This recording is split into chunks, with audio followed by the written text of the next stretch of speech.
¿Sí? Por favor, les voy a pedir una vez más que, como Jorge Luis, enciendan sus cámaras, por favor.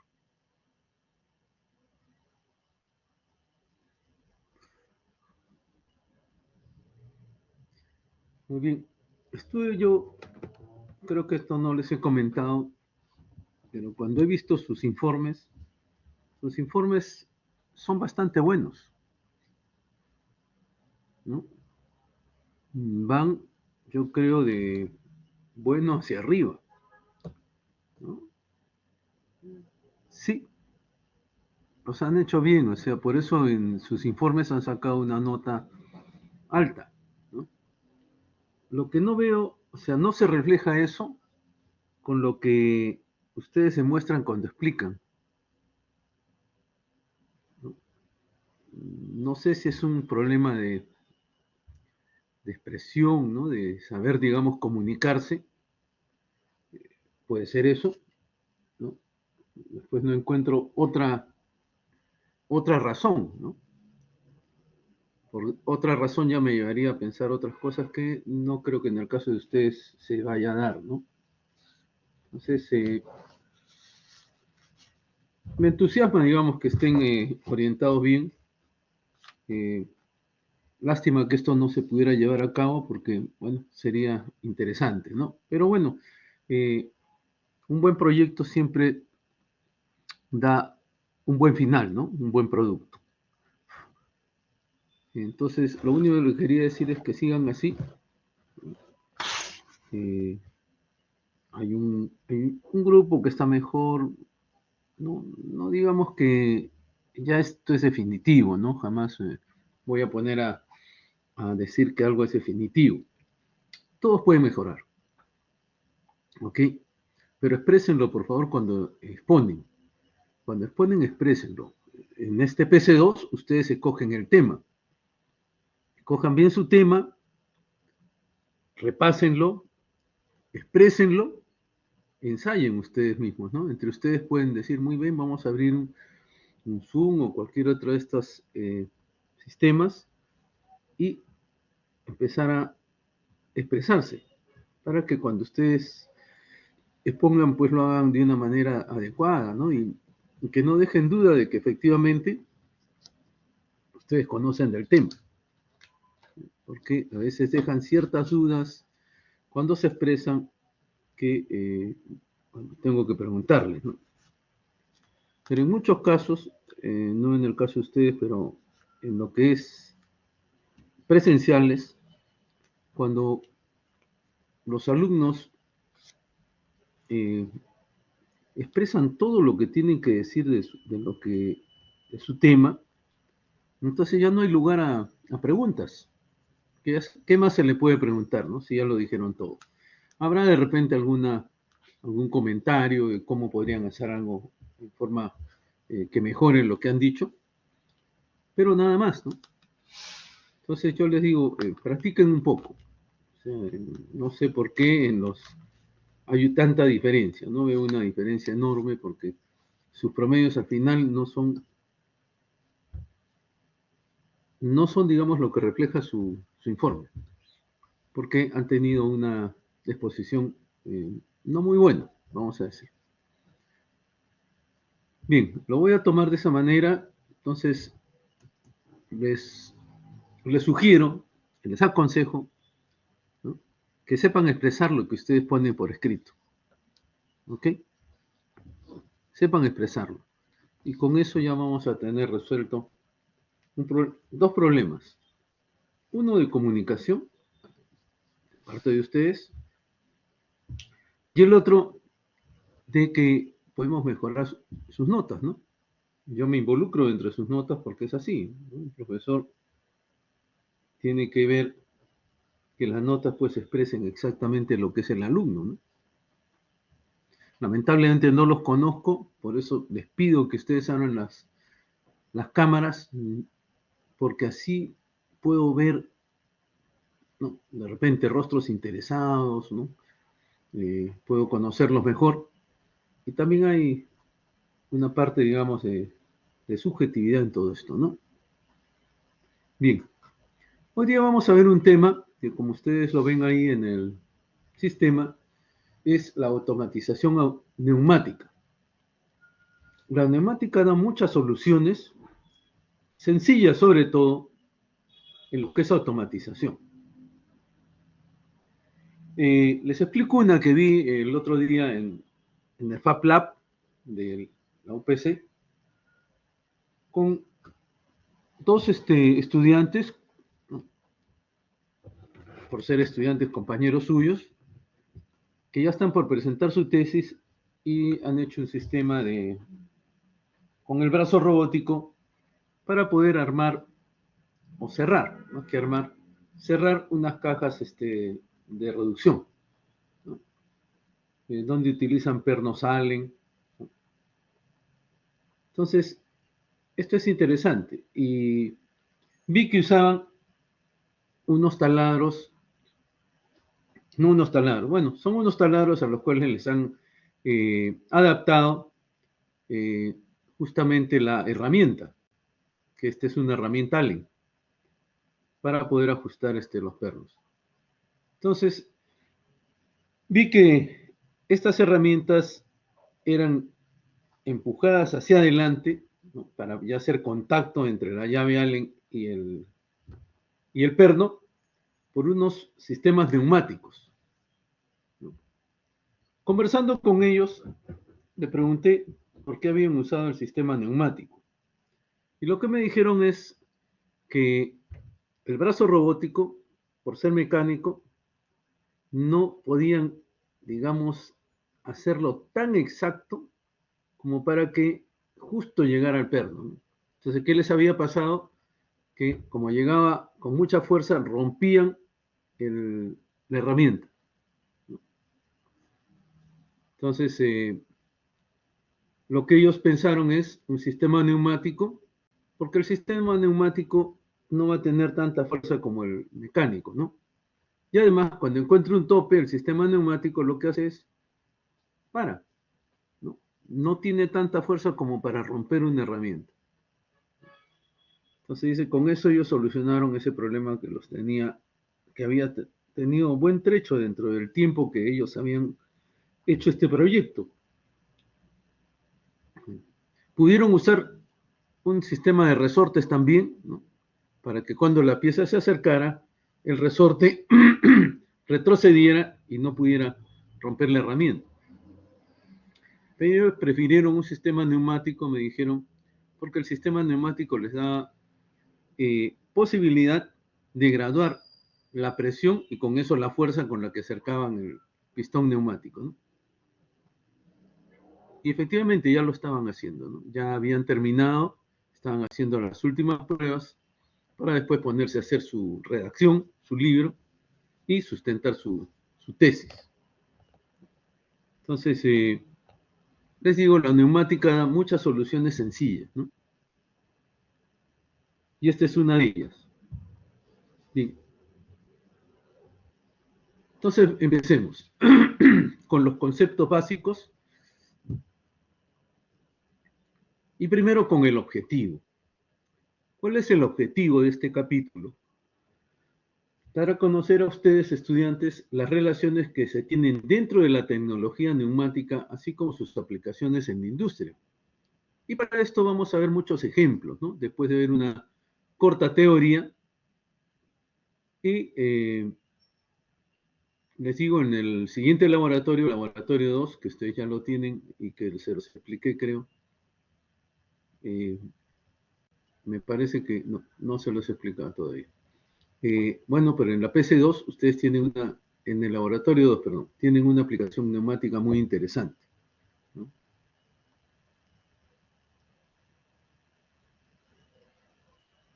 Bien. ¿Y qué logro vamos a querer, digamos, de ustedes? Es el desarrollo en el estudiante de las habilidades para que pueda desenvolverse correctamente cuando aplique sistemas neumáticos industriales. ¿Qué significa correctamente? Que sepan qué pistón emplear, longitud de pistón, área de pistón, ¿no?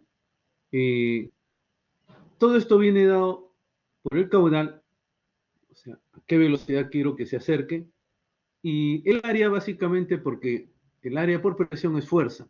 O sea, con qué fuerza quiero avanzar yo mi pistón, ¿no?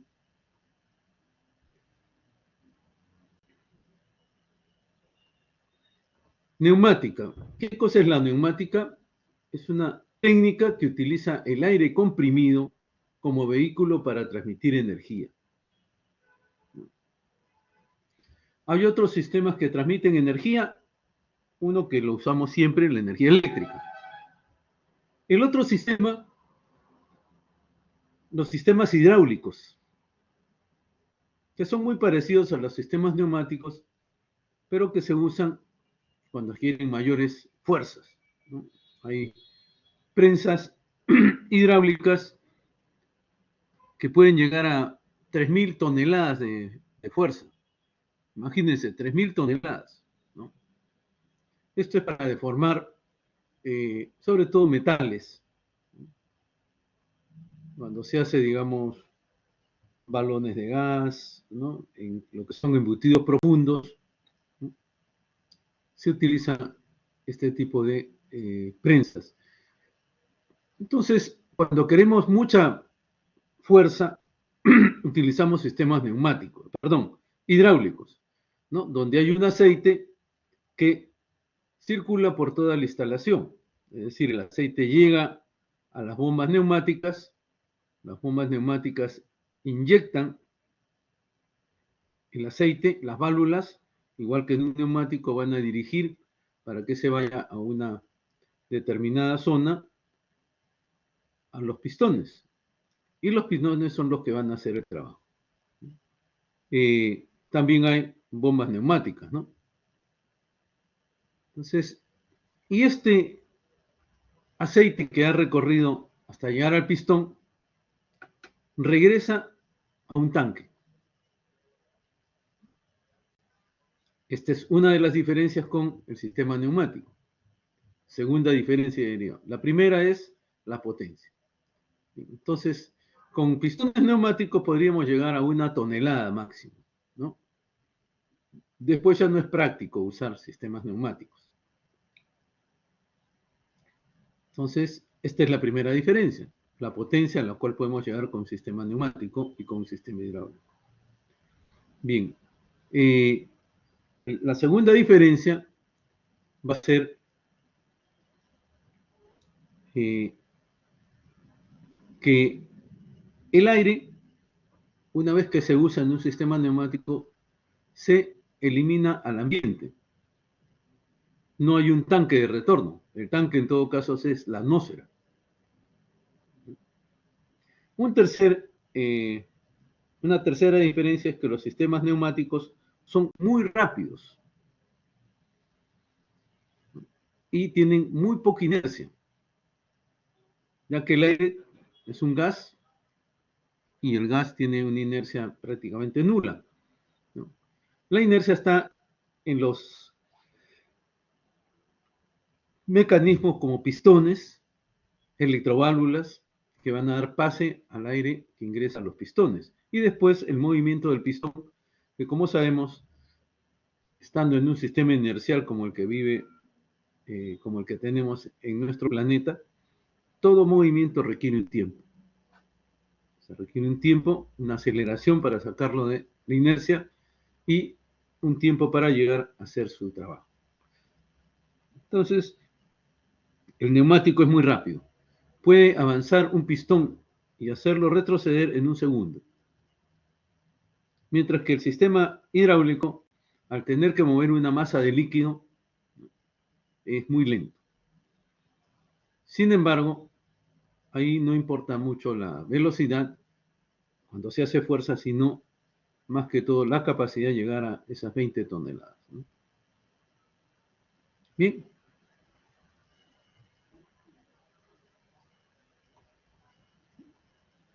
Ventajas de los sistemas neumáticos. Sencillez de los sistemas de mando. Válvulas y cilindros. Rapidez de respuesta del sistema neumático. Galvez y Parraguirre y Cubillas, por favor, enciendan sus cámaras. Economía de los sistemas neumáticos una vez instalados. Es decir, el aire lo tenemos. El insumo, digamos que es aire, lo tenemos. Eh, eh, un pistón y una válvula neumática tienen un tiempo de entre mantenimiento muy larga. Pueden llegar a trabajar en forma exagerada 10 años, ¿no? Hasta que haya que hacerles un mantenimiento. Un mantenimiento, digamos, ya reconstructivo o de reparación. Siempre se hacen mantenimientos preventivos a toda máquina, ¿no? ¿Qué inconvenientes tenemos? Las instalaciones iniciales son caras. ¿Por qué son caras? Porque necesitamos un compresor, ¿no? O una zona de compresores de repente, ¿no? Entonces, generadores de aire comprimido. Segundo, necesitamos todo lo que son los filtros, porque el aire que, como lo vamos a ver, el aire que comprimimos trae humedad y la humedad también es comprimida, por lo tanto, se va a generar condensación dentro de los sistemas neumáticos. Y esa condensación es agua que hay que retirarla. Vamos a ver también que hay filtros que se ponen en las líneas. Lo otro es que debemos llevar tuberías a todas las zonas donde vamos a emplear el aire comprimido. ¿Ok? Y Parraguirre, por favor, no puedo ver tu rostro, si puedes enfocar bien tu cámara. Cubillas, hasta ahora no te veo.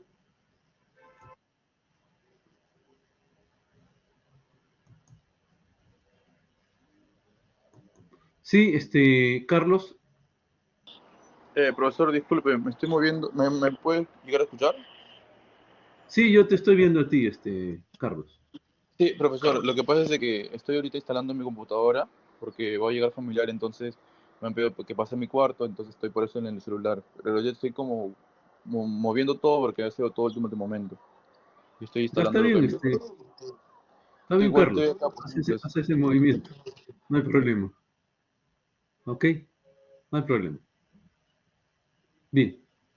Entonces ahora, instalaciones caras, ¿no? Las tuberías tienen un formato, vamos a decir, de instalación, ¿no? No es que yo tiro tuberías como tuberías de agua, ¿no? Tienen todo un formato, tienen toda una técnica y por lo tanto son costosas, ¿no? Pero una vez que se instalan, ya no, el mantenimiento es mínimo. El mantenimiento del aire en buenas condiciones es costoso. Y lo que más inconveniente tiene frente a un sistema eléctrico o electrónico, que los esquemas son complejos de modificar y depurar. Es decir, una vez que yo he diseñado un sistema neumático, cambiarlo me va a costar de repente cambiar todo mi módulo de mando. Entonces es costoso, ¿no? Mientras que cuando trabajamos con un sistema, digamos un PLC, ¿qué hacemos? Cambiamos un programa nada más. Agregamos un actuador, agregamos un sensor. Y eso no hace que la planta altere su funcionamiento, ¿no?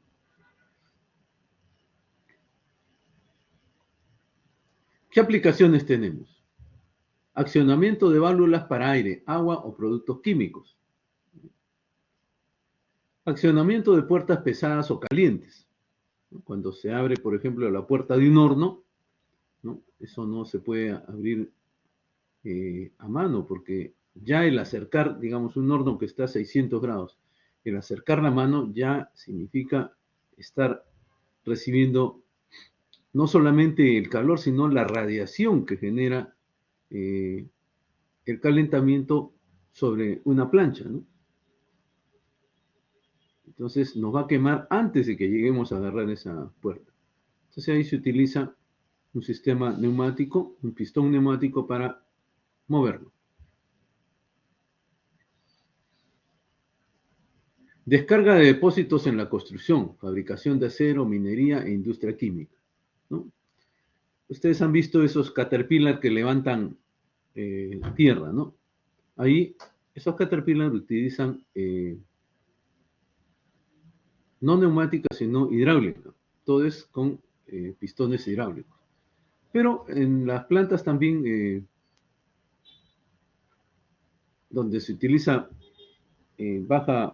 bajo peso, podemos usar también los pistones para poder mover cosas, ¿no? Apisonamiento en la colocación de hormigón. El hormigón, como ustedes saben, es una masa bastante espesa y cuando se basea, digamos, en una columna o en una viga, tiende a dejar aire al interior. Entonces lo que se hace es unos sistemas de apisonamiento, ¿no?, que van a empujar el hormigón de tal manera que todo el aire que contienen dentro lo van a evacuar. Y con esto ya tenemos una viga, una columna bien hecha, ¿no? Pintura por pulverización. Todos hemos visto eso, ¿no? ¿Qué cosa es la pintura por pulverización? Tenemos aquí, ¿no?, un tarro de pintura,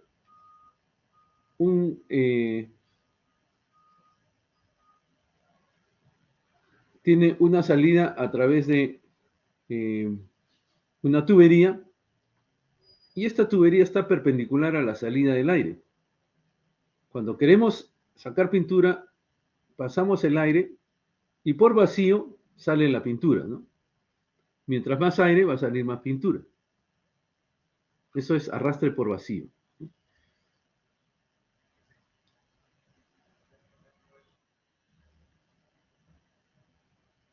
Sí, Jason, dime. Por una consulta, otra aplicación también puede ser el arenamiento. El arenamiento es para despintar algunos componentes, unas piezas mecánicas. Sí, sí, Okay. sí, sí, por supuesto. La arena también se hace bajo este sistema, ¿no?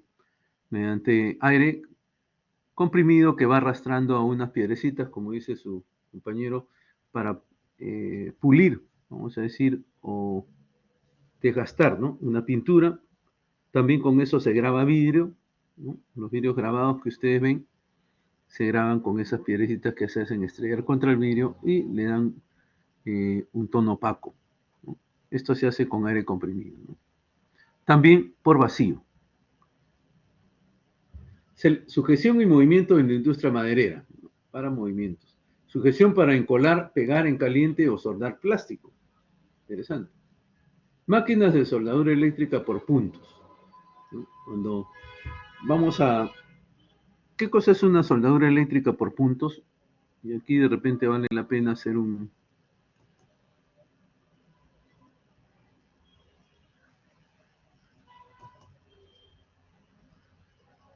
Déjame ver.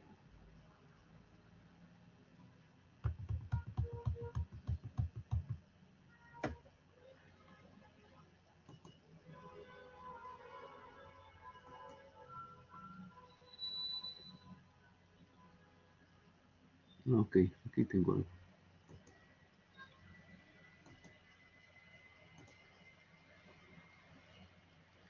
Voy a cambiar...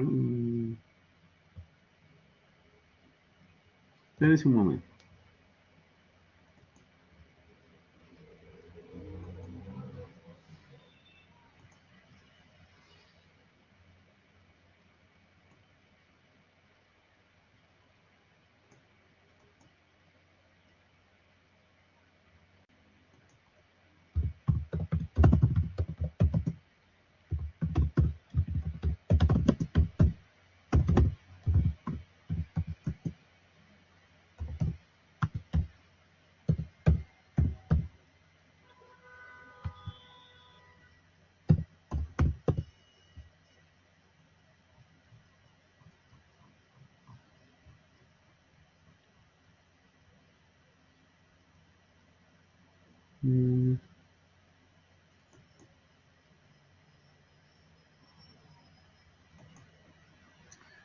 Para no estar cambiando de...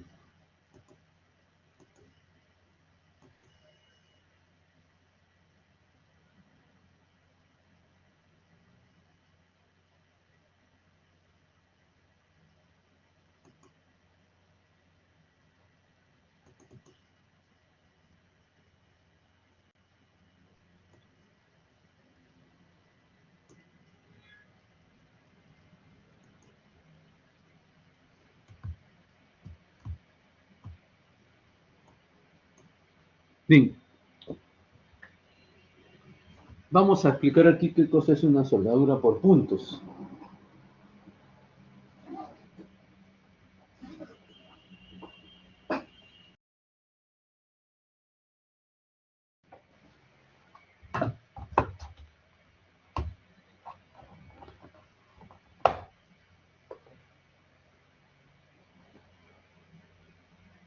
Bien. Una soldadura por puntos se le llama a una soldadura donde intervienen dos electrodos.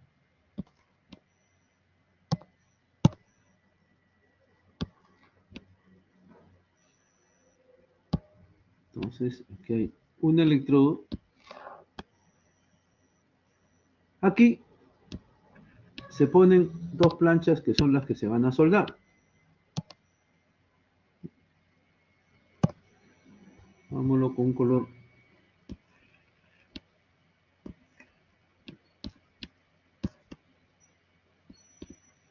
Y aquí se va a tener otra plancha, ¿no? Después les explico qué planchas pueden ser, ¿no?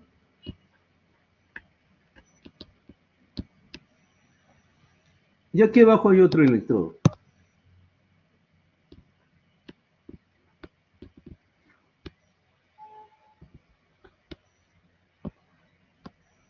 Estos van conectados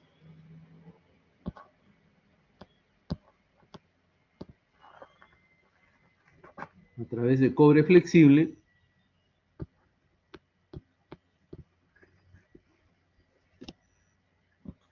a los terminales de un transformador que trabaja en cortocircuito.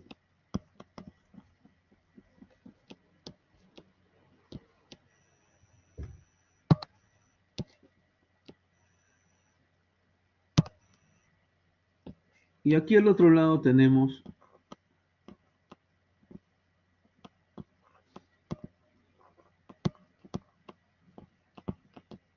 lo que le llaman los switch electrónicos, par de tiristores. Esto es lo básico. Entonces, y aquí viene la línea, digamos 220 voltios. Este es un transformador que le llaman de corriente. ¿Y por qué le llaman de corriente? No todos los transformadores son de tensión. ¿Sí? Todos los transformadores son de tensión. Pero se le llama de corriente porque lo que va a primar en el secundario es la gran cantidad de corriente que pueden llevar. Si este es 220 voltios, digamos que aquí puede ser, para hacerla fácil, 2.2 voltios.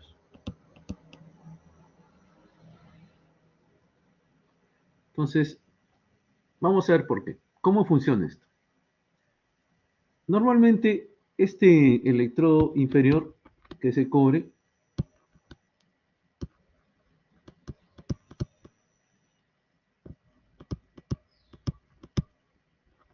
este es fijo. Y el electrodo superior, ese sí es móvil.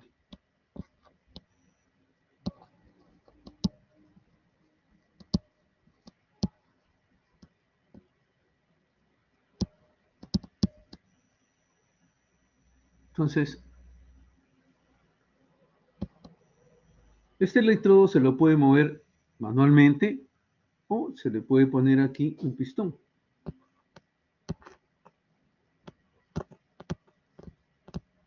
Que lo mueva hacia abajo y lo retraiga hacia arriba, ¿no? Entonces, cuando lo movemos hacia abajo, esto va a hacer contacto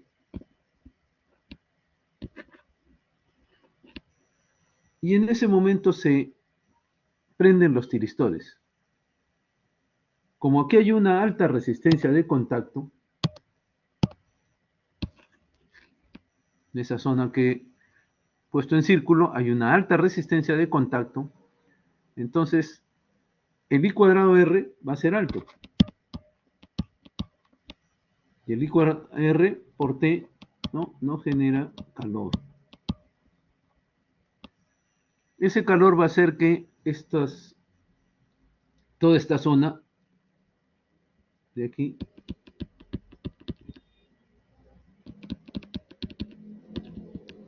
entre las placas se calienten al rojo vivo, pero en un instante, estamos hablando de 5 segundos, 6 segundos. Y entonces cubran así, pongan una zona de mucho calor aquí. Y finalmente las dos planchas en esa zona que he puesto así pintada de rojo, se van a soldar sin aporte material, porque al llegar al rojo vivo ya son líquidos y como hay una fuerza, que es la fuerza neumática del pistón, hay una fuerza aquí que está empujando, entonces los electrodos van a empezar a empujar esa parte de acero que está líquida y los dos van a hacer una sola masa, las dos planchas, en esa zona nada más, en esa zona. Entonces, al hacer una sola unidad, ya están soldadas. Después se levanta el electrodo y el medio ambiente va a hacer que se enfríe, y cuando se enfríe, el acero va a quedar ahí como un tubo, digamos, de acero. ¿Cómo reconocemos que una plancha ha sido soldada por puntos? Porque tenemos una zona así, fíjense. Una superficie así. Y conforme más avanzamos al centro, vamos encontrándonos con zonas más oscuras. Y en el centro veremos un punto así, ¿no?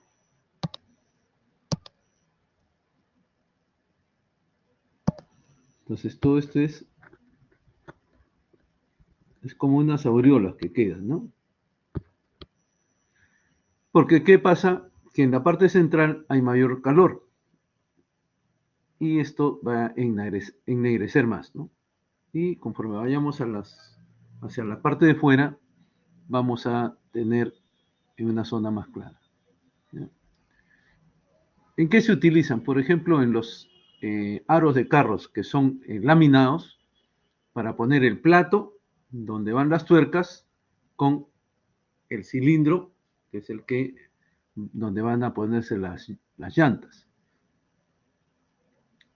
En chimeneas se pone porque son sistemas muy rápidos, ¿no? En 2 segundos ya hicieron, digamos, en planchas delgadas, ya hicieron la soldadura. Entonces, en los envases que utilizamos para las conservas de pescado, todas esas cosas, ahí se utilizan, ¿no? ¿Y por qué le decimos que este es un transformador de corriente, le llaman, ¿no? Porque imagínense que aquí circula ¿cuánto? Puede circular, desde yo, 1000 amperios. Pero el voltaje es pequeño. Entonces 1000, ¿no? No 100. No seamos exagerados, ¿no? O 1000 amperios, ¿no? Con 2.2 voltios tenemos una potencia P. Vamos a hacerlo con el color adecuado. Eléctrica, vatios de 2200 vatios. Aquí hay pura potencia activa, muy poca reactiva. Y como esto se refleja también a la entrada, entonces en la entrada será 220 por I. Entonces, I en el primario, ¿no? I que pasa por los tiristores.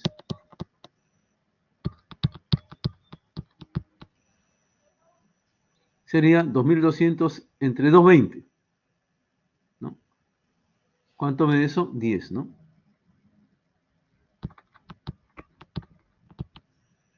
Y aquí podemos decir, como la tensión ha sido reducida 100 veces entre el primario y el secundario, la corriente entre secundario, y primario también se va a ver reducida 100 veces.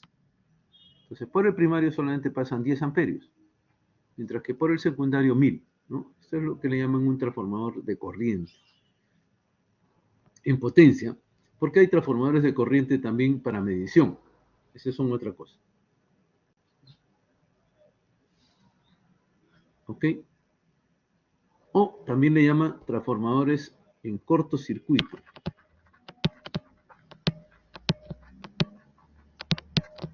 ¿Por qué? Porque se entiende que esto de aquí es un cortocircuito. Y entonces estos transformadores, su impedancia de salida tienen una resistencia muy pero muy baja, casi tendiente a cero. ¿Y qué limita la corriente? Que le van a poner una inductancia que va a limitar la corriente. ¿Ok? Tampoco es muy grande, pero la van a limitar para que no salga más de 1000 amperios, por ejemplo. Bien, esa es la explicación de los transformadores de corriente.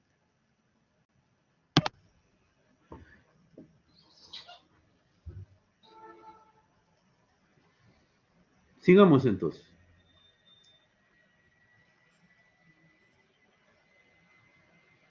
Máquina de embotellado y envasado, manipuladores neumáticos. Y ahora se lo emplea también en los brazos robóticos, como hemos visto, ¿no? En lo que le llaman la parte final, que son los, el nombrecito este, bueno, dentro de un rato, los, ¿cómo le llaman? Efectores, ¿no? El efector es el extremo donde se pone la herramienta de un brazo robótico. Es el que produce el efecto. Sí. Propiedades, disponibilidad del aire. Mientras existe un ser humano, va a existir aire. Almacenamiento, se pueden almacenar en tanques, no son muy complicados. Simplicidad de diseño y control, elección del movimiento, economía, fiabilidad o confiabilidad. Resistencia al entorno, limpieza del entorno, no generan, como el sistema hidráulico, que generan un ambiente de mucha polución de aceite. Aquí no. Y seguridad.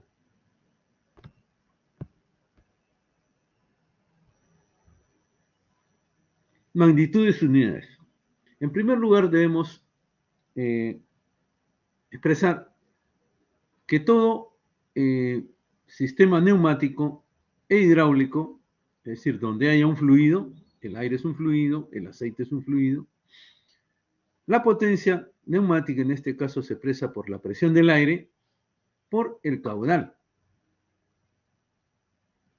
La presión se expresa en pascales y el caudal en metros cúbicos por segundo. De esta manera, la potencia nos sale en vatios. Bien, y ahora, ¿qué cosa es la presión? Es la fuerza ejercida sobre una superficie. Presión, fuerza entre área, esto es newtons por metro cuadrado. ¿Ok?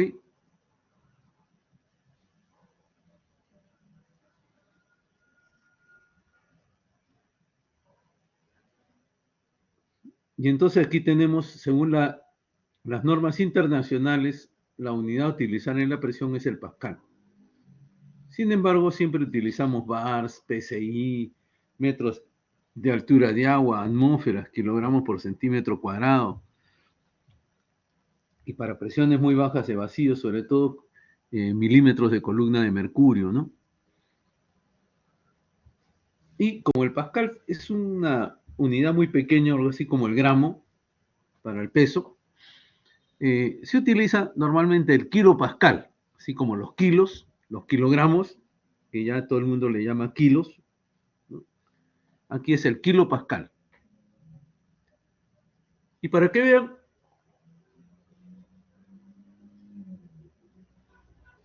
un bar es aproximadamente una atmósfera, aproximadamente, ¿no? Es 1.01325 bars es una atmósfera. Bueno, podemos aproximarla a 1, ¿ya? Para ser prácticos. ¿no? Aquí está. Una atmósfera es 1.01325 bars. Y un bar es 10 a la quinta pascales. O sea, 10 a la quinta es 100.000 pascales.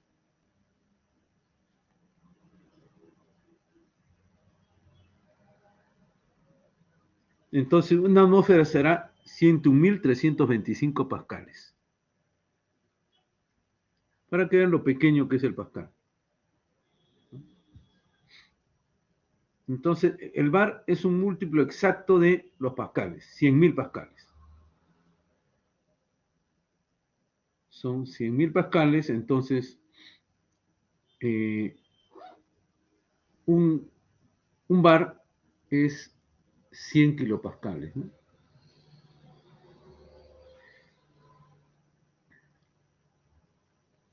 Bien.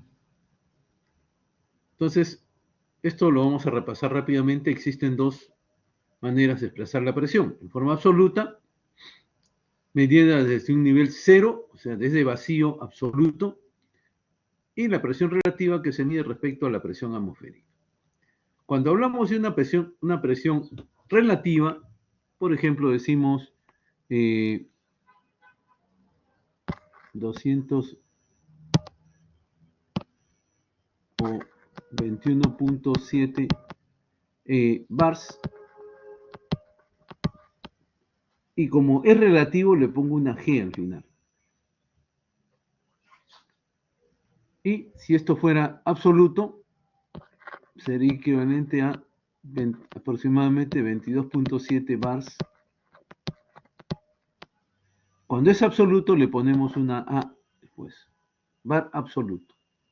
Es decir, estamos midiendo, cuando es A, estamos midiendo respecto a este punto. Y cuando es G, estamos midiendo respecto a este punto. Ahora, el uso ha hecho que eliminemos la G cuando hablemos de presión relativa. Entonces, cuando no nos dicen si es absoluta o relativa, no nos ponen A o G, debemos asumir que es relativo.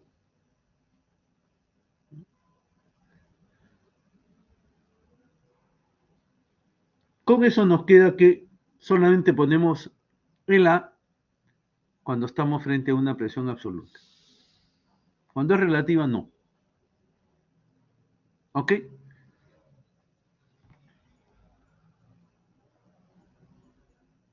Bien, el vacío se considera cuando tenemos una presión menor a la atmosférica, es decir, estamos en esta zona. Esta es la zona que le podemos llamar de vacío. Y se mide respecto a la presión atmosférica, o sea, respecto a esta línea. Entonces, si yo estoy por aquí, estoy midiendo esto. Y digo, por ejemplo, tengo 100 milímetros de mercurio.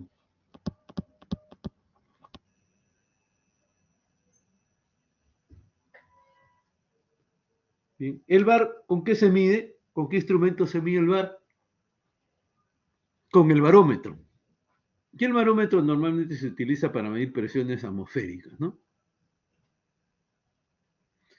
La presión en general relativa se mide con el manómetro. Y aquí tenemos un manómetro. Vamos a agrandarlo un poquito.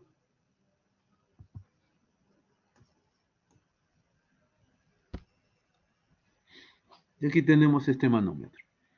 Si nos damos cuenta, si quieren lo agrando un poquito más, ya está.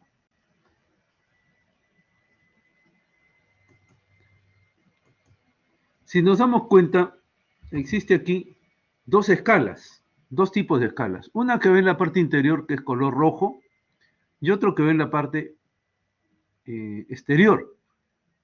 Y tenemos un indicador de aguja. Y aquí nos dice bars y PSI. Entonces, bars nos va a indicar el color negro, porque aquí está pintado en negro. Entonces aquí tenemos, la escala será de 0, a 100 PSI, en medida relativa. El manómetro siempre mide presión relativa. Y los bares serán en rojo de 0 a 6.9, más o menos, ¿no? ¿Qué coincide más aquí? 5.5 bars igual a 80 PSI, ¿no? Más o menos. Digamos, si yo tengo 5.5 bar,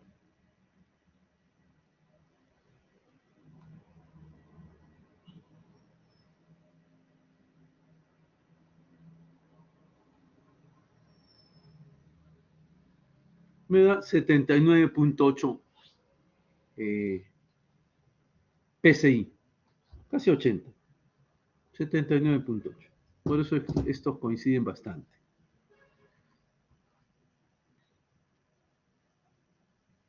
Bien, entonces tenemos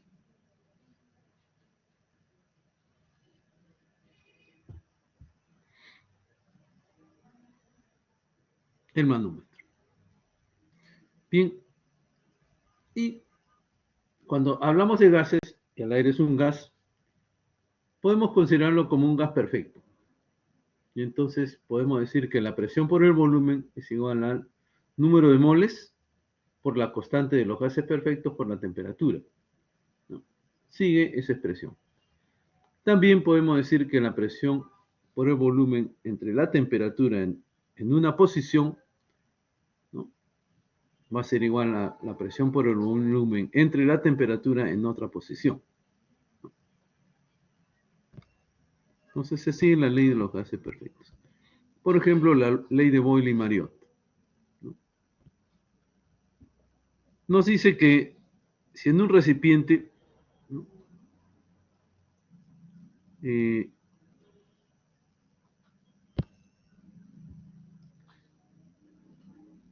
es la presión y el volumen.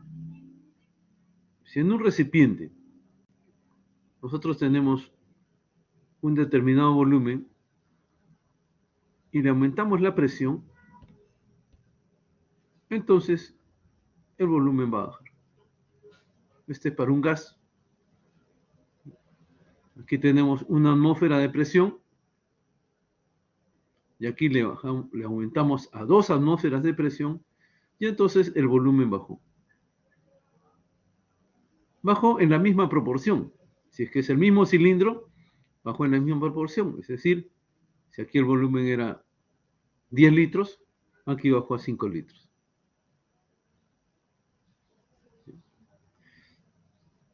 Nos dice pues esta ley que la presión por el volumen se mantiene constante. Si presión por volumen es constante, esto forma una hipérbola, ¿no? Es decir,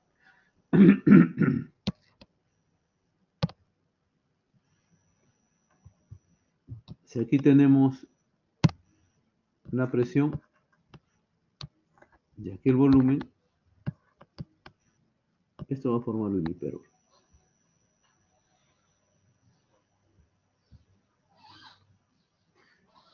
Cuyas asíntotas son las dos dimensiones, volumen y presión. A ver, ¿por qué se le llama Boyle-Mariotte? Porque fueron descubiertas casi paralelamente por un físico inglés y un físico francés llamado Boyle y el otro Mariotte. Bueno, en la época que estaban ellos, tiempo real podría ser pues un mes, 6 meses, un año, ¿no? Pues nadie sabía quién había sido el primero. Entonces se ahorraron, dijeron, bueno, ya le ponemos nombre a los dos. Y eran además los dos países que manejaban las ciencias, ¿no? Después tenemos también, igual por el mismo motivo, la ley de Charles y Guy Lussac. Aquí lo que nos indica es la temperatura. Si tenemos, nos relaciona la presión y la temperatura.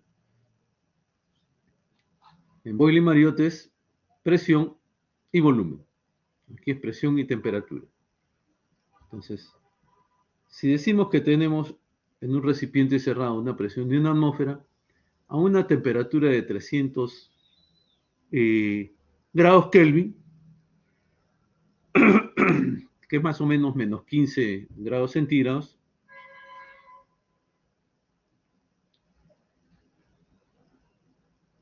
No, perdón. Esa conversión la vamos a dejar. Bien, después vamos a ver esa conversión. Tenemos a esta temperatura de 300 grados Kelvin. Si aumentamos la temperatura, la presión aumenta.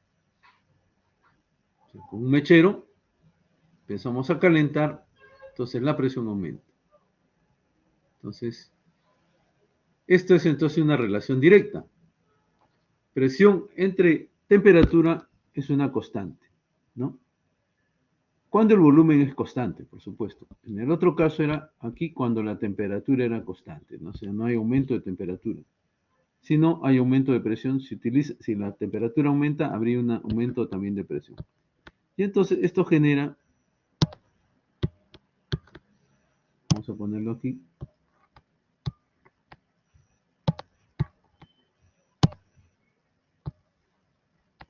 si este es el volumen y esta es la temperatura, esto es una recta. ¿Ok? Es la función inversa, ¿no? La función inversa de una recta es una hipérbola. La función inversa, sí, viene a ser de una hipérbola, es una recta. Bien, y aquí tenemos el sistema neumático básico. Vamos a recorrer y vamos a ver de qué se trata esto. Entonces, voy a poner eso aquí.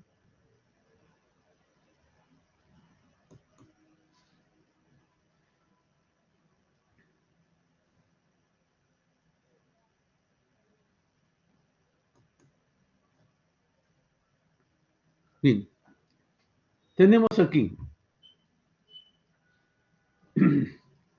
el 1 viene a ser el compresor. Después vamos a ver cómo es que comprime. Aquí tenemos 2 cilindros de compresión. De lo que se trata es de lo siguiente, aumentar la presión.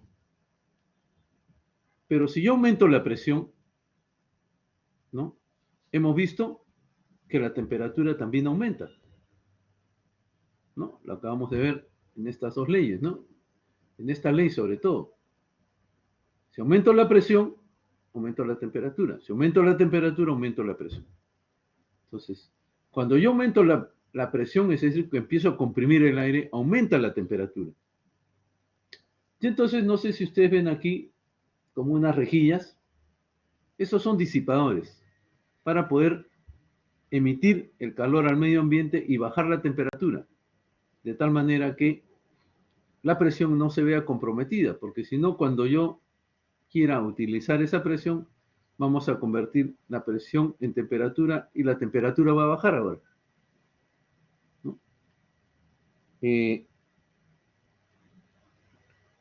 Sabemos nosotros que en los sistemas de refrigeración se usa mucho esto, ¿no? Cuando nosotros aumentamos o bajamos la presión, bajamos la temperatura. Y eso se utiliza para los congeladores. Entonces, aumentamos la presión, aumentamos la temperatura. Esto pasa por un tubo que es realmente una espiral de un tubo de cobre muy delgadito. ¿Y por qué cobre? Para que disipe el calor. Y entramos a un segundo pistón donde lo volvemos a comprimir. Y por supuesto lo tenemos. Este es el primero, perdón, ¿no? Porque aquí está el motor. Este es el segundo. Y entra aquí al tanque donde se va a depositar. Y este tanque es el que va aumentando su presión. Entonces el 1 es el compresor. El 2 es el motor eléctrico. El 3 es el presóstato. ¿Qué cosa es un presóstato? Es algo así como un termostato. Cuando llega a una presión determinada, el presóstato abre y elimina el exceso de presión que hay aquí. En un termostato también abre el circuito eléctrico y evita que siga calentando, ¿no? O enfriando. En el presóstato es como una válvula de seguridad, ¿no? El presóstato entonces nos va a indicar, perdón, no abre, el presóstato no abre. El presóstato son dos contactos eléctricos que se cierran y me indican que ya se llegó a la presión. Este no abre mecánicamente. Es como el termostato entonces, ¿no? Cuando llega a una temperatura determinada, el termostato abre y dice, muy bien, hasta aquí se llegó. Sí, Jason. Profe, el presostato es como, su función es para que apague todo toda esa máquina. Claro, lo que se hace es, se pone en serie el presóstato con el contactor, con la bobina del contactor que maneja al motor. Ajá. Entonces, cuando llega a la presión, el termostato abre, ¿no? Más o menos así. Aquí les voy a pasar. Profe, ¿y ese puede ser variable, ese presostato? Tiene una variación, pero muy pequeña, ¿no? Se compran de acuerdo a la presión que se va a trabajar. Ah, ok. Sí. Entonces, la forma es, antes lo habíamos puesto, ya se salió, no, aquí está.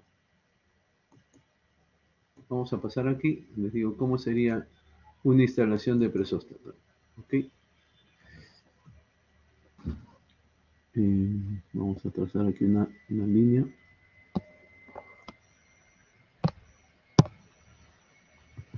Entonces tengo aquí una red, vamos a decir, donde tengo el pulsador, ¿no?, de arranque.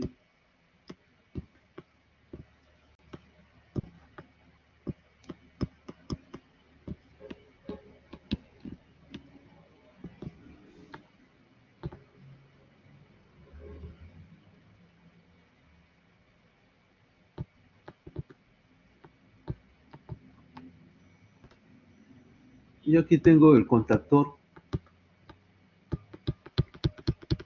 que es el que va a accionar al motor.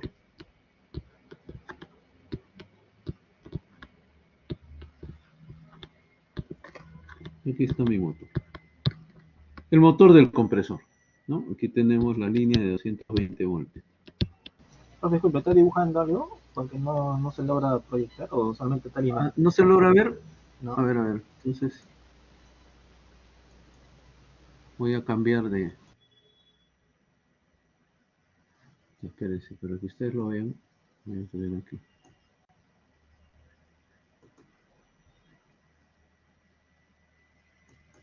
¿Ahora lo ven? Sí. Tampoco, ¿no? ¿O sí? Se ve la imagen, pero no sé si estaba dibujando algo sobre la imagen. No. A ver, espérense entonces.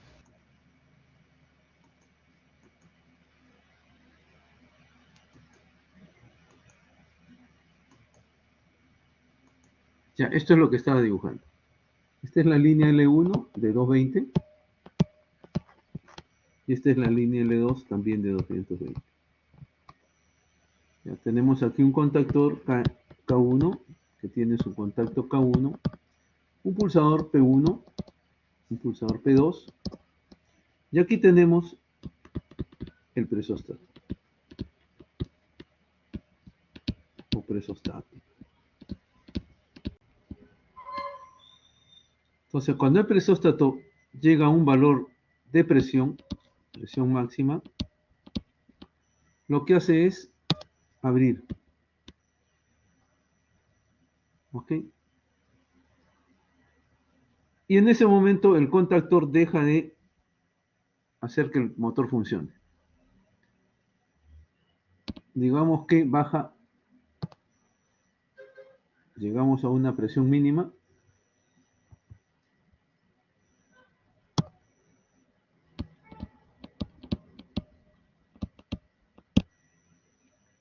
Y este presóstato hace que nuevamente arranque. Entonces, este presóstato tiene dos contactos.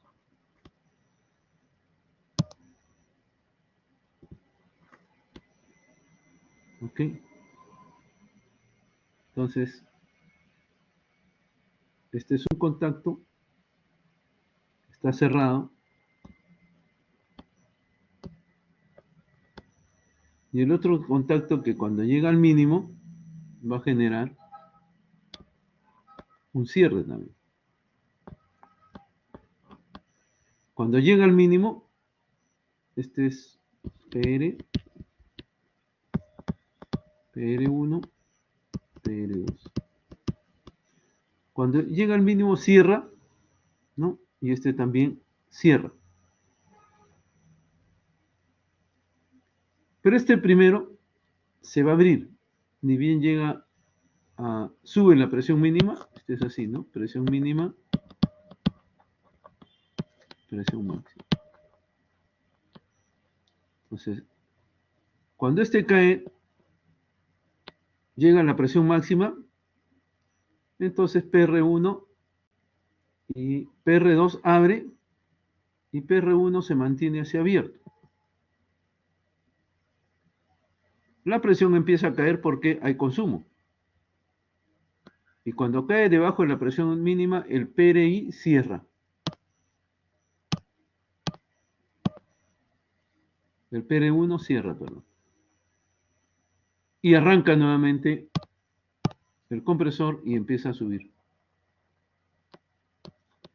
Cuando llega a la presión máxima, el que abre es este.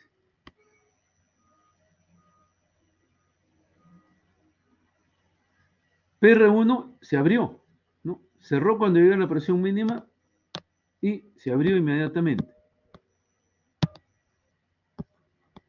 Y no vuelve a encender hasta que se produce la presión máxima. Ya, así trabaja. Entonces, uno es para la presión mínima, el otro para la presión máxima. Lo usual es esto, ¿no? Cuando todo está trabajando. Cuando para el motor, porque ya tiene la presión, inmediatamente no va, o sea, cuando para el motor significa que llegó a la presión máxima. Y ahora esta presión tiene que empezar a bajar.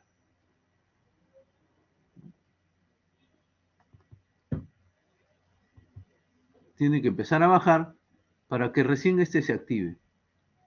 Este se activa debajo de la presión mínima y cuando retorna, ¿no? Tiene una histéresis aquí.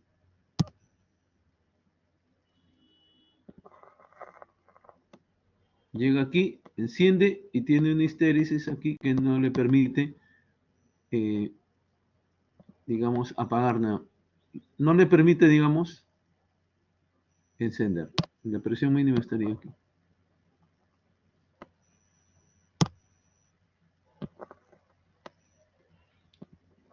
Entonces, detecta la presión mínima, ¿no? Y después de un momento baja un poquito más y enciende. Y empieza a subir. Empieza a subir hasta que llega aquí y aquí nuevamente se baja. Vamos a quitar esto porque nos va a enredar. Asumamos que esto es así.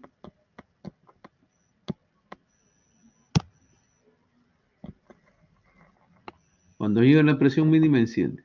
Llega a la presión máxima, apaga. Y así está, permanentemente encendiendo y apagando. Los tiempos depende del consumo que se haga, ¿no? Normalmente cada 10 o 15 minutos puede estar encendiendo el compresor.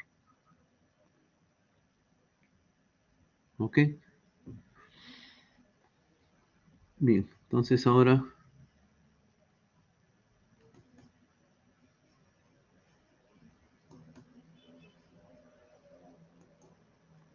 pasemos ahora al otro, al que estábamos explicando.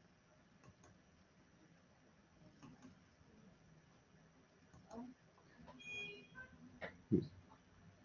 Después que tenemos el 2, el motor, el 3 es presóstato, el 4 es la válvula de retorno o de antirretorno. Como esto genera presión, va a estar inyectando aire. Y aquí se va a aumentar la presión en el tanque. Entonces esta presión trata de regresar. Pero aquí hay una válvula de antirretorno o lo que le llamamos una válvula check. Que cuando hay menor presión aquí, trata de subir, pero la válvula check lo cierra. Entonces no permite que el tanque empiece a retornar el aire hacia los cilindros. 5 es el depósito o tanque, 6 es el manómetro. Aquí vamos viendo a qué presión está nuestro compresor. 7 es la purga. ¿Se acuerdan que le dije que el aire comprimido va a llevar mucho condensado? O sea, vapor, perdón, o humedad que se convierte en agua. Muy bien, esta es la purga automática. ¿Cómo funciona la purga automática? Funciona por diferencia de presión. Fíjense, aquí hay un resorte que ejerce una presión. Ese resorte tiene un área de contacto con el líquido que hay acá. Y entonces, cuando este líquido llega a 5 centímetros, genera multiplicado por el área que tiene en la válvula, va a generar una fuerza que va a vencer la fuerza del resorte. Y al vencer a la fuerza del resorte, el agua que estaba aquí acumulada en la parte inferior va a salir expulsada. Como aquí hay una presión de aire, al abrirse cualquier válvula, va a ser una presión, va a salir con mucha rapidez el agua, ¿no? Porque me dirán, bueno, en 5 se abre, pero en 4.5 ya el resorte debería estar venciendo.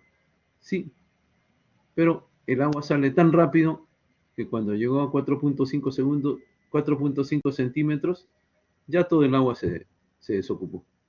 Es muy rápido, el resorte no actúa tan rápido. Entonces, desocupamos. Cada 5 centímetros estará abriendo, de agua estará abriendo esto, ¿no? Después tenemos el 8. Esta sí es una válvula de seguridad, que yo me confundí en antes. Esta sí, digamos, si mi tanque tiene que ser de 150 psi, esta es una válvula de seguridad. Entonces, cuando llega a 155 o 160 psi, esta válvula sí se abre y hace que el aire, que el exceso de presión se vaya a la atmósfera. Y cuando llega nuevamente a 145, porque tiene una histéresis, se cierra. Si este vuelve a subir más de 150, lo abre nuevamente. Y así va a estar. Entonces, esto evita de que el tanque explosione. Porque si no hubiera esta válvula, el compresor sigue comprimiendo, y el tanque está hecho para resistir una presión de 150 psi. Sigue comprimiendo y llega a los 180 psi, y por cualquier borde que esté débil, se va a abrir, y entonces cuando hay una presión de aire superior, bastante superior a otra presión, que se genera una explosión, ¿no? Es decir, el aire a alta presión trata de salir lo más rápido posible. Y apenas hay un agujerito aquí, ese agujero se hace grande porque se produce una explosión. Y cuando explosiona, partes del material del tanque pueden salir rotos y a una velocidad que a quien le caiga lo atraviesa, ¿no? Ese es el peligro de una explosión. Entonces, siempre chequear el termostato y en la válvula de alivio de presión. Y chequear también el manómetro, porque si vemos que el manómetro ya está en 180 y esto es a 150, lo apago pues manualmente, ¿no?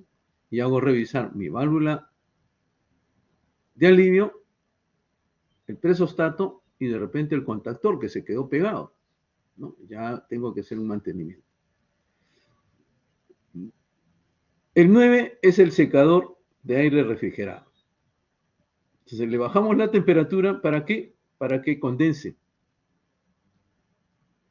¿Ok? Al bajar la temperatura, lo que hacemos es condensar la humedad que está dentro de este secador Entonces va a depositarse en la parte inferior. Y de ahí lo vamos a expulsar. Entonces aquí ya enviamos un aire casi seco. El 10 es un filtro de línea. Nuevamente, acumulamos aquí agua y expulsamos. El 1 es, en el circuito ya de utilización, es la toma de aire. Aquí tomamos para una zona este aire. Lo primero que hacemos es la purga automática, otro similar a este. ¿Ok? Después tenemos la unidad de acondicionamiento del aire. Fíjense que este está, tal como el dibujo, más abajo que este. El aire entra aquí y también va a venir todavía con humedad. Y aquí tenemos la purga de aire, nuevamente. El 3 es un regulador. Un estrangulador de tal manera que la presión que tengamos aquí se mantenga constante. Este otro tubo, o este recipiente, es un recipiente, que contiene aceite. Este aceite, al pasar el aire por aquí, es absorbido, ¿no? Así como se absorbe la pintura en una pulverización, es absorbido y llevado por toda la línea. Y es un aceite liviano que no se queda pegado en la tubería. Va a llegar hasta los pistones y a las electroválvulas. De esta manera van a estar siempre refrigerados. Por ejemplo, este es un pistón. Viene el electroválvulo y le dice, muy bien, aquí necesito aire. Entra el aire lubricado y lubrica todo el pistón por dentro, de tal manera que las fuerzas de rozamiento interiores sean mínimas. ¿Ok? Cuando viene el aire ahora por este lado, también lo refrigera.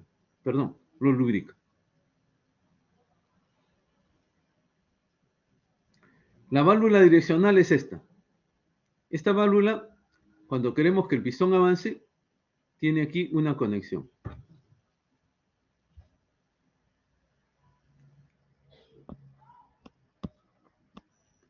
Y el aire que está aquí se va a expulsar. O sea, cuando ingresa aire por acá, el aire que está contenido en esta cámara tiene que salir, porque si no hay una contrapresión y no se mueve el pistón. Entonces aquí se le da un pase. Ahora, esta válvula acciona de esta manera. Entonces aquí el pistón se proyectó. Ahora queremos que retorne. La válvula, ahora la cambiamos.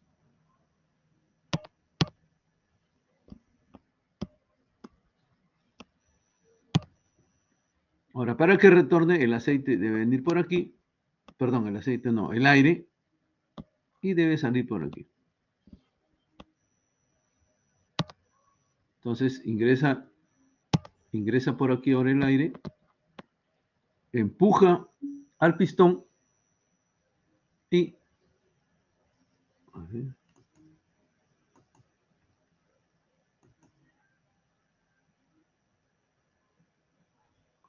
Ok, muy bien, Carlos.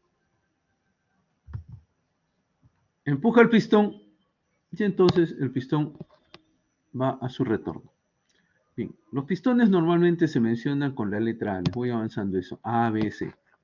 Mayú. Entonces, cuando hay un avance del pistón, se le dice que está en carrera A positiva. Y cuando está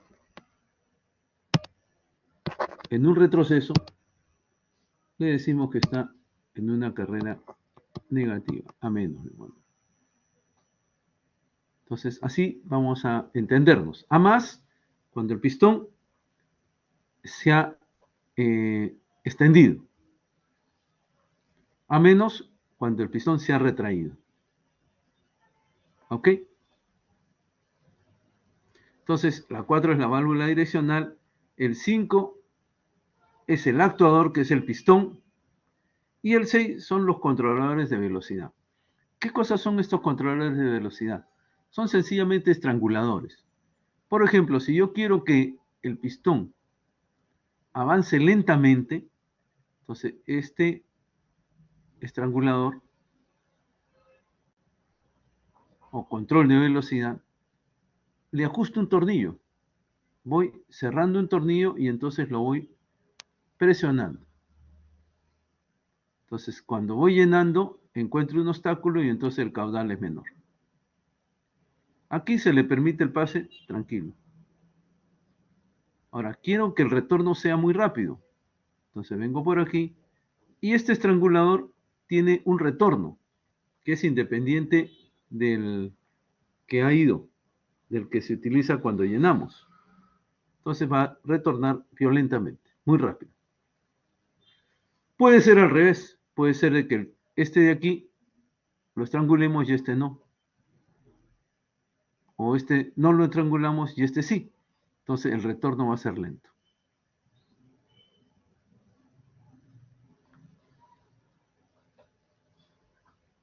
Los compresores.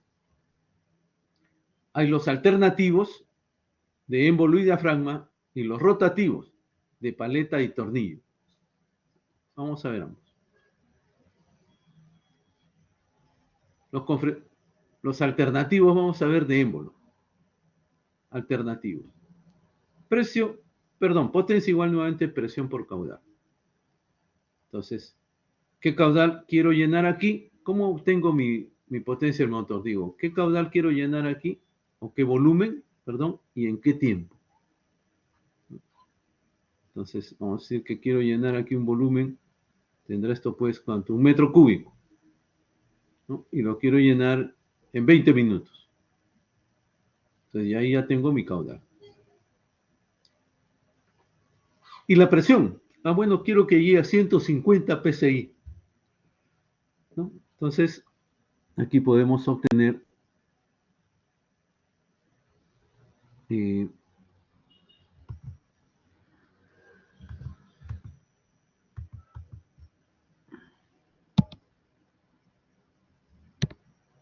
lo siguiente, como ejemplo.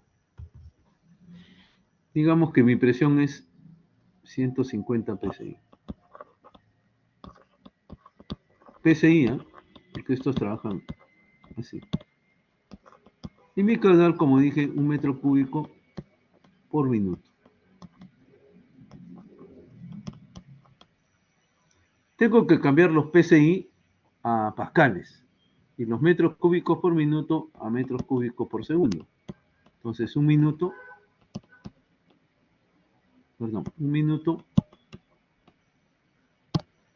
es 60 segundos. Este tipo de conversión siempre lo utilizo porque esto es la unidad.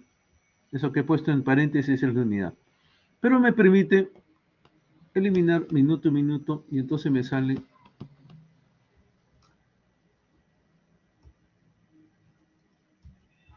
0.1667 metros cúbicos, ahora sí, por segundo. Y los PSI, muy bien, los PSI los voy a tratar así.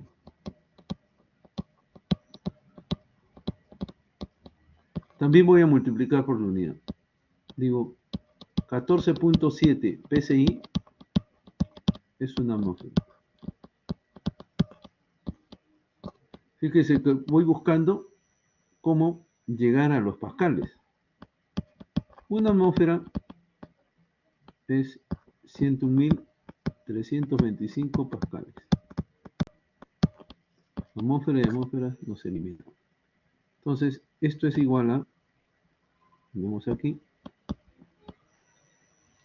150 entre 14.7 por 101.325. Esto es, fíjense, sale enorme, 1.034.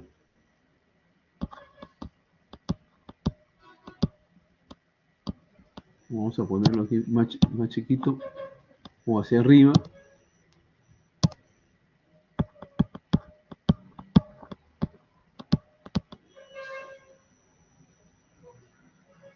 Megapascales, o sea, por 10 a la sexta pascales. Entonces, ¿cuánto me sale la potencia? Nada más que hay que multiplicar estos dos. 172.35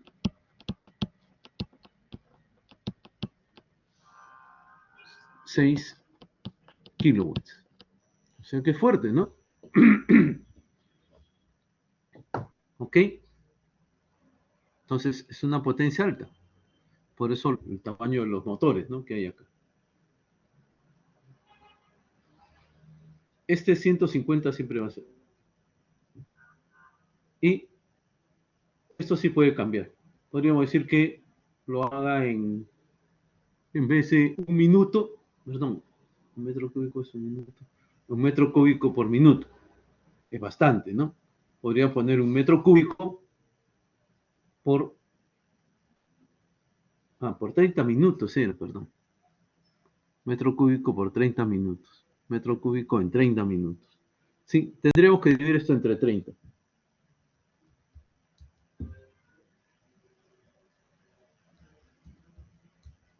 Me sale entonces 172 entre 30, 5.7 kilowatts. Claro, yo había puesto un metro cúbico cada 30 minutos y en mi cálculo puse un minuto. Ahí está el error. Por eso salía tan grande. Ya me parecía.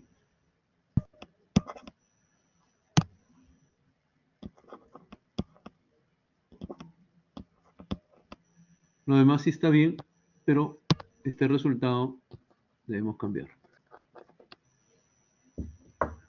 Es 1 entre 1800, ¿no? O sea,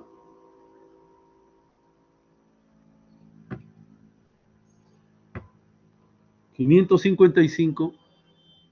Vamos a cambiar esto.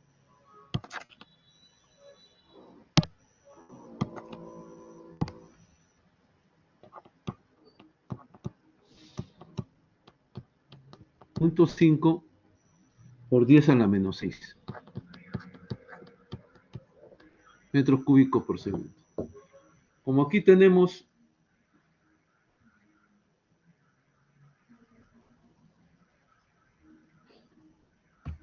¿10 a la sexta? Déjame ver, 1000, o sea, 1 entre 30 y entre 60.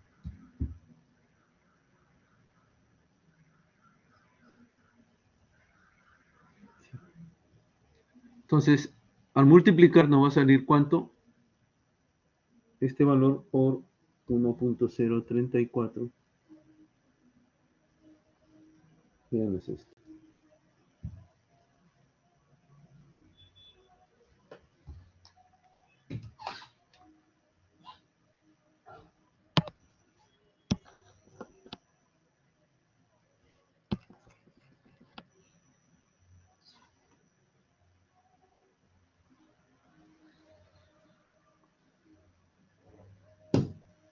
Son 555.5 por 1.034. Los 10 a la sexta se eliminan. Y solamente sale 574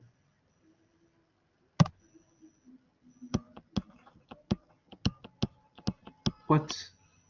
Un motorcito pequeño, ¿no? Claro, ahora es en 30 minutos. Le hemos dado bastante tiempo.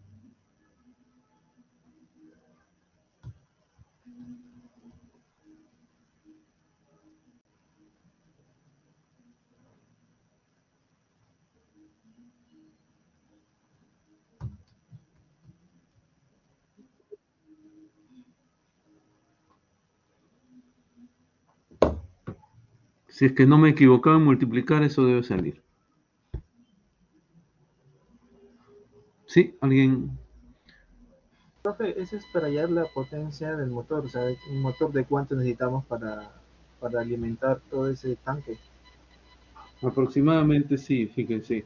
Aquí lo único que faltaría sería lo siguiente. Esta es la potencia neumática. ¿Ok?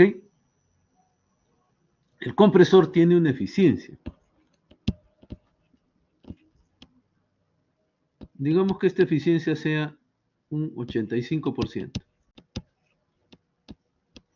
Entonces, la potencia del motor va a ser, ¿qué le llamamos potencia útil, no? Potencia útil. Cuando hablamos de un motor, hablamos de potencia útil.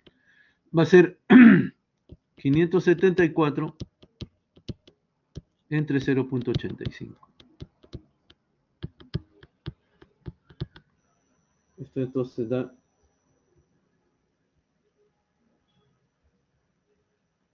675.3 vatios. Ahora en HP, PU en HP, que es como se da la potencia de un motor, ¿no? Es 675 en HP, en el eje, ¿no?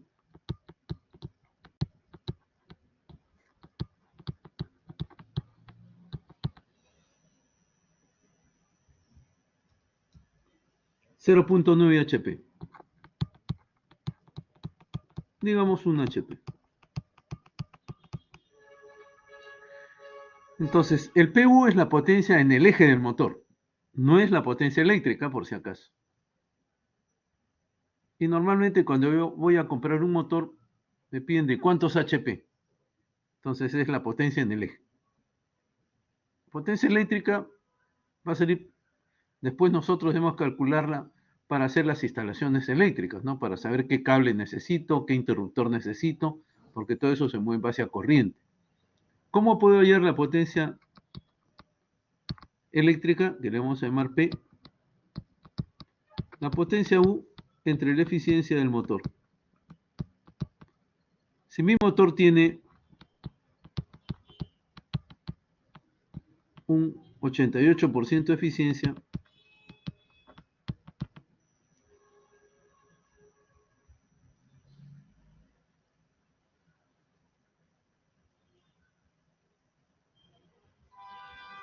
será un motor de 767 vatios, ¿no?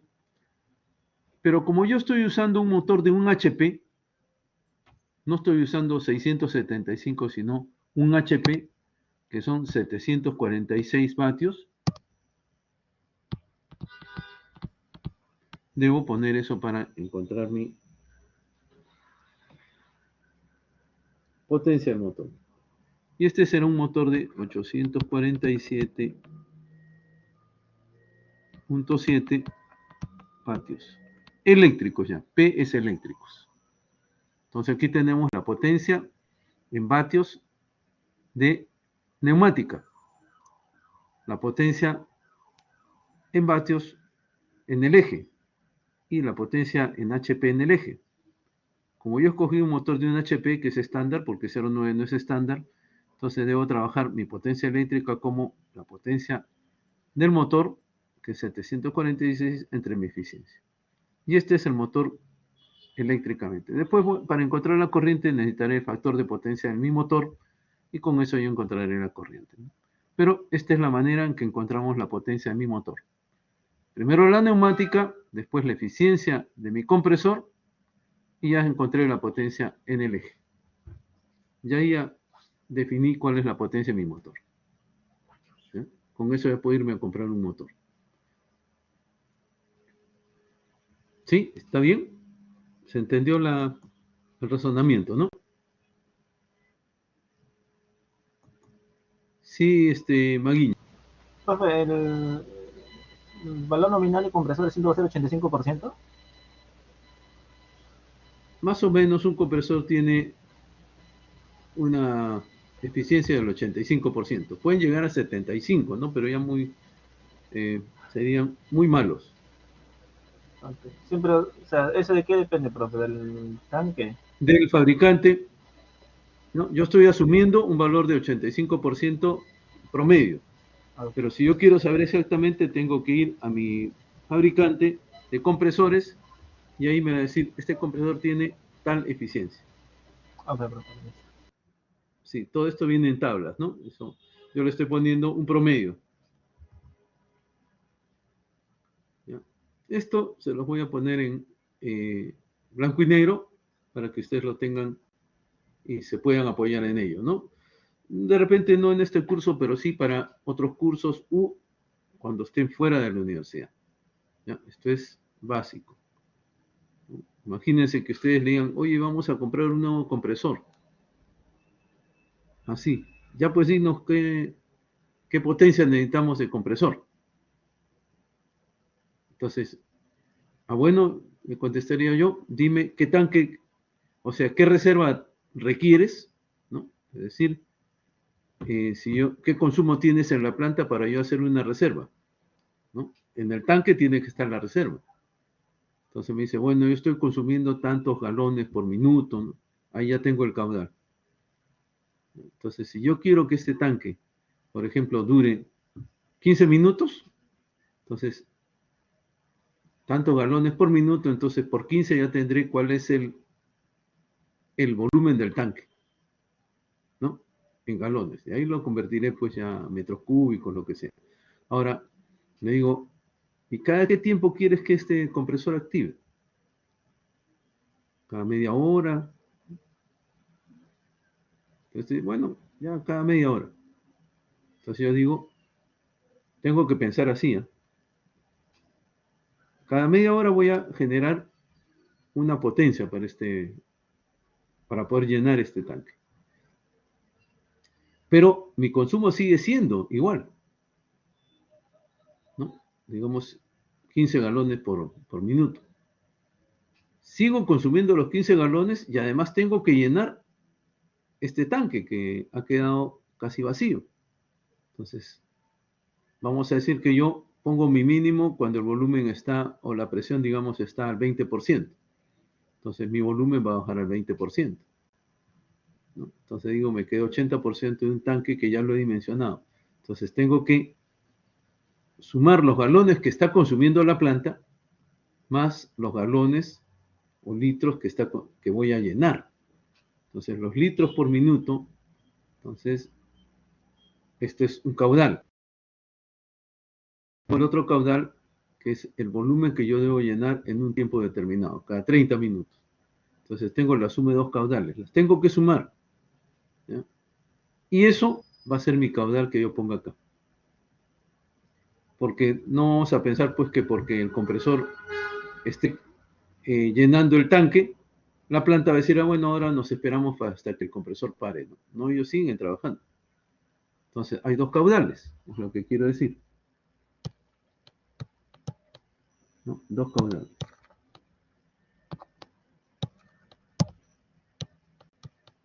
Un caudal de consumo más un caudal de reposición. El caudal de consumo, digamos que son 15 galones por minuto.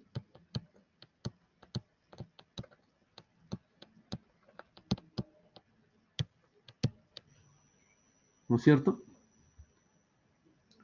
Y yo voy a hallar cuál es el volumen del consumo en 30 minutos. Porque yo quiero que cada 30 minutos esto active. Será 30 por 15. 400. Esto me parece demasiado. Voy a poner 1.5. Entonces va a ser 45, ¿no? Galones por minuto.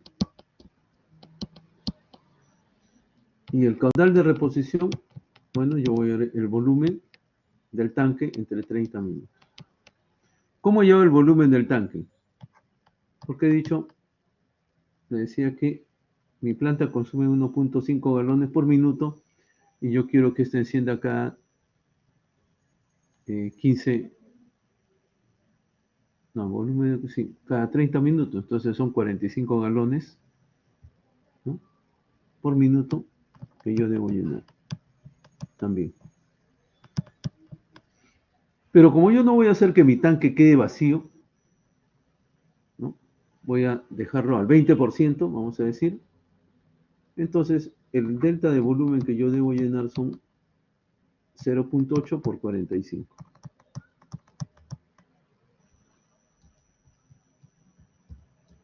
es 36 galones por minuto. Entonces yo debo llenar ahora un volumen total de 45 más 36 galones por minuto.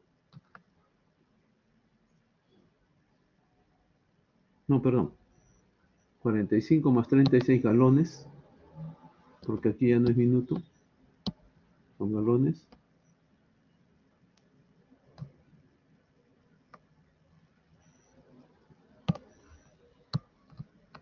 Vamos a decir en 15 segundos, en 15 minutos. Entonces ahí ya tengo mi caudal.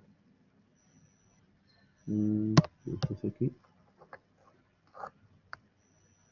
El caudal total será Q BT entre 15 minutos. En nuestro caso. O sea, 45 más 36, 81 galones en 15 minutos. Entonces, entre 15 por un galón es 3.7 litros, ¿no? Y tenemos que dividirlo multiplicarlo por 60, ¿no? Porque estoy galones por minuto, entonces un minuto entre 60 segundos.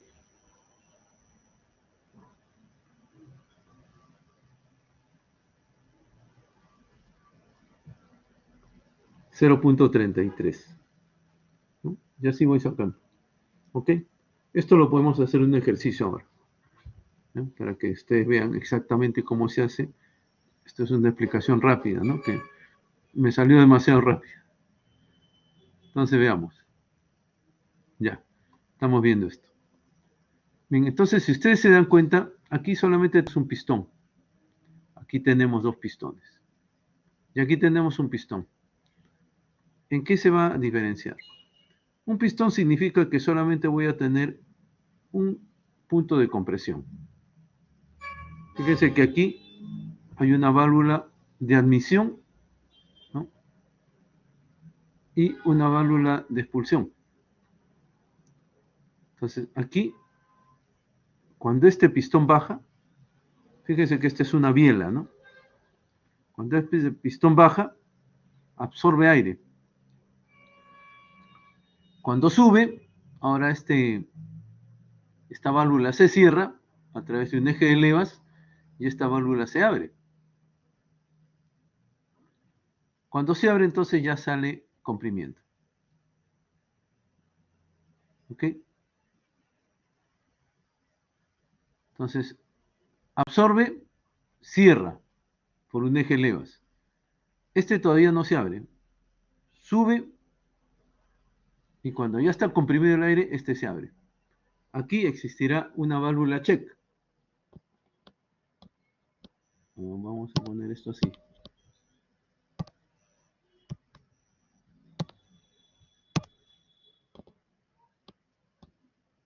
Esto va a entrar en un tanque. Pero antes de entrar al tanque, va a haber una válvula check. De esta manera.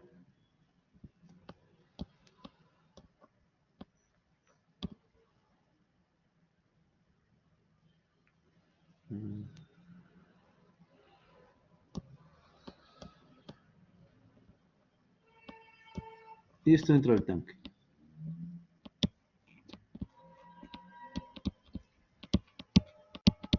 Entonces, cuando sale el aire con fuerza, empuja a esta esferita y va a hacer que pase el aire. Esto me parece que es mejor hacerlo así.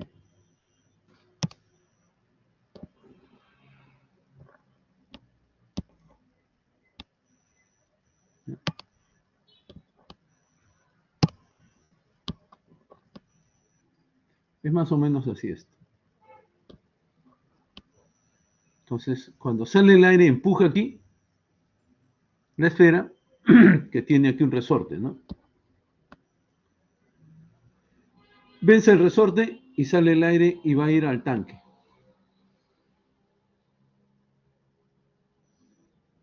Si el aire quiere regresar aquí, el resorte ha cerrado y además encuentra aquí un obstáculo. no puede abrir. Solamente entonces el flujo de aire va a ser en ese sentido. Y ahí empieza a comprimir dentro del tanque. En este otro caso,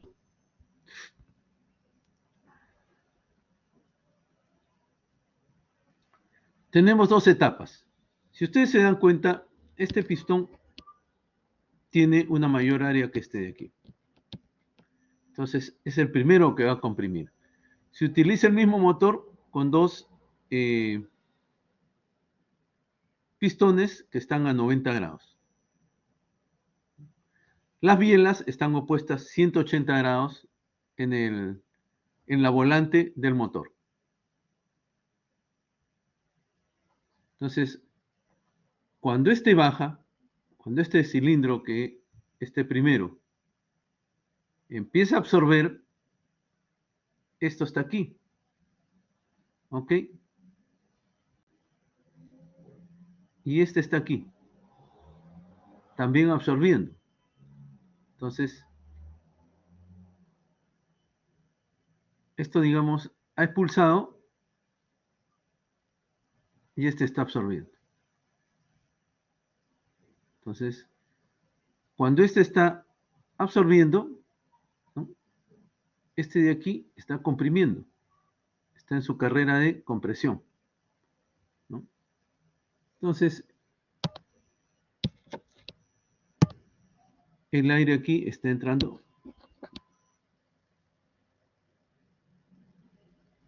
Y aquí, déjenme ver. Cuando este está en compresión,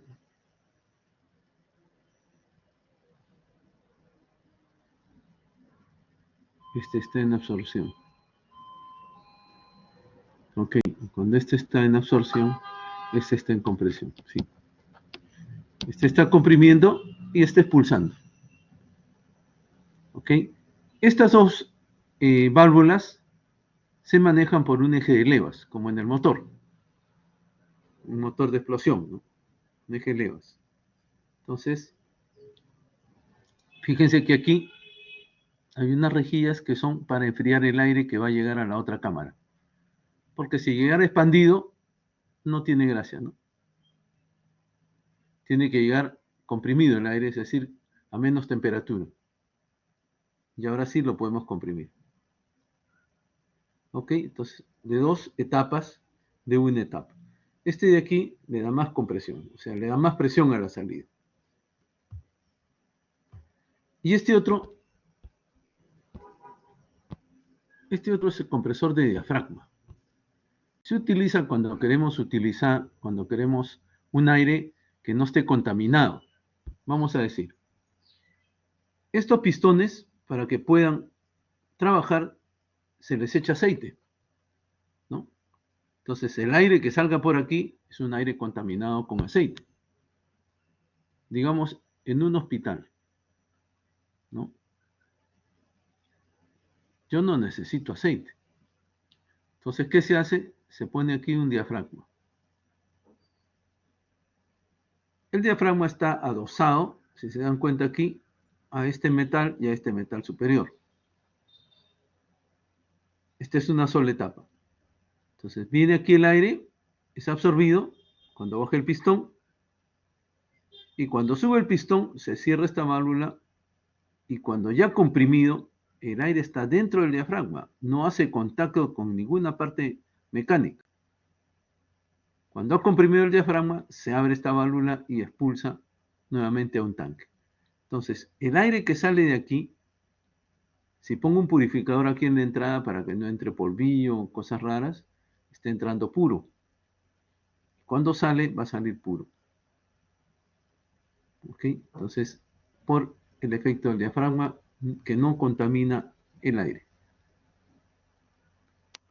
El diafragma es para eso, cuando se quiere un aire puro.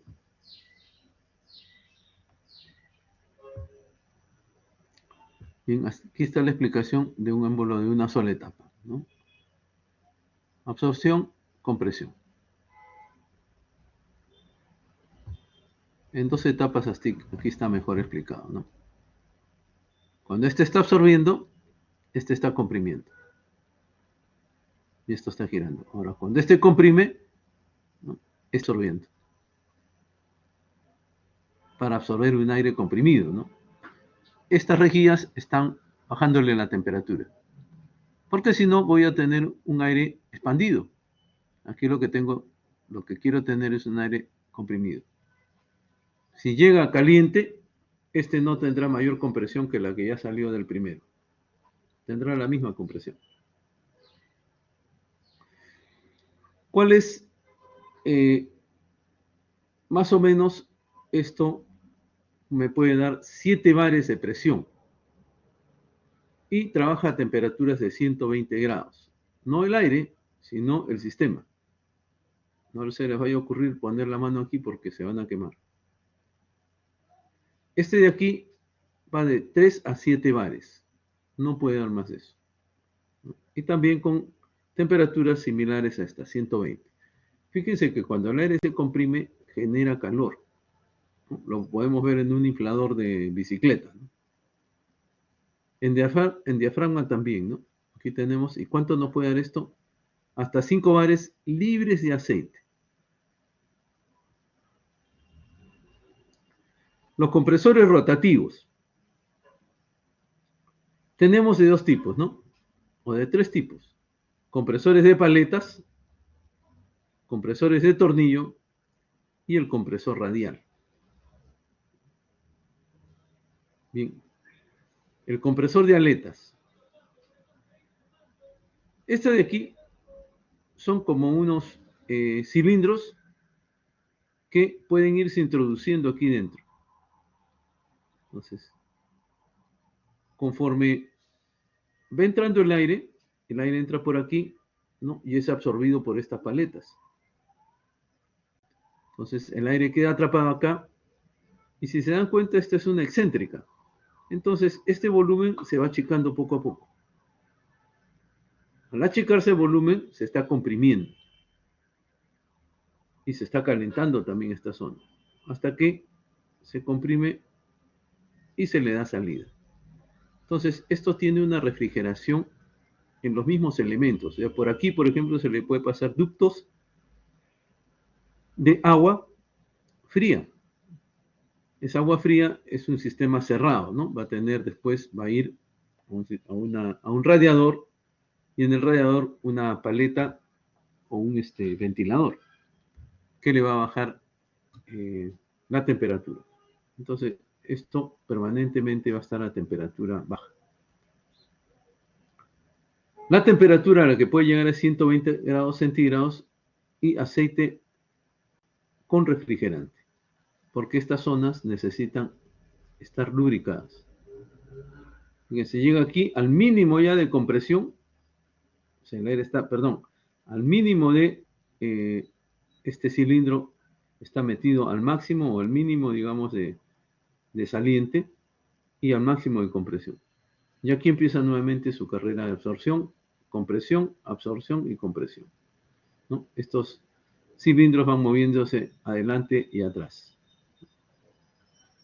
Entonces, ¿qué zonas son las que trabajan? El cilindro que se mueve hacia adentro tiene que estar lubricado, y estas zonas que empiezan a rozar, entonces estas zonas tienen que estar lubricadas.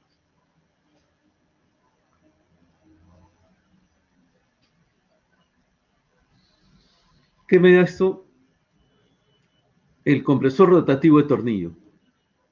Bien, aquí el aire va pasando por estas piezas de aquí adentro, estos valles.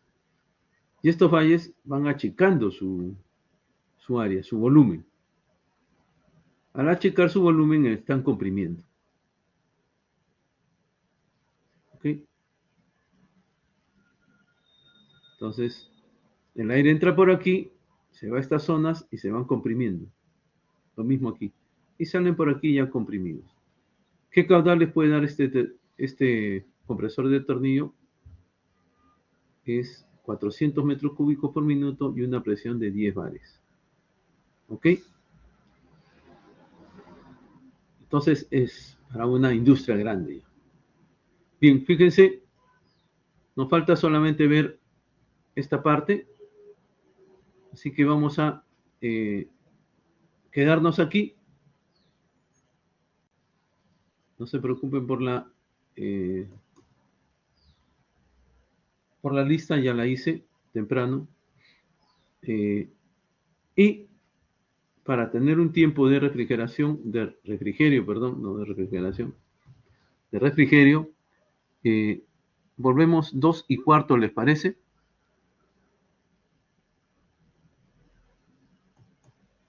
Por favor, perdón. ¿Sí? Muy bien. Entonces, 2:15 y yo también voy rápido a refrigerar.